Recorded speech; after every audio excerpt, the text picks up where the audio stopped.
This is James, the XD Man, and we've got a quick tech tip here of how to install the trigger bar back onto a Beretta 92 and get it attached onto the trigger spring.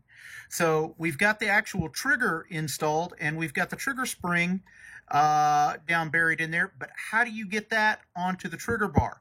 Now, a lot of people will take a pick and will reach in there and pull it, and then it gets, let's go, and it just, you pull your hair out. So let me show you how to do that. Take a simple spring and bend it. Doesn't have to look pretty. All we're doing is just going to grab it. Take that punch or that hook that we were going to use, go ahead and pull that spring just forward a little bit, slide our little tool in there that we made, and take a look at that.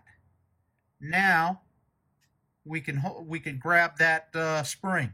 So now let's take our trigger bar and let's move the trigger in a position and get everything set up. So you see how we got it halfway pushed in there?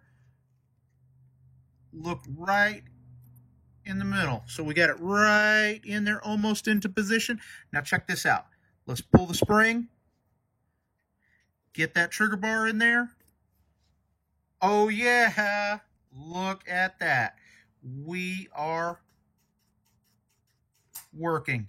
And ladies and gentlemen, that's how easy it is to do it.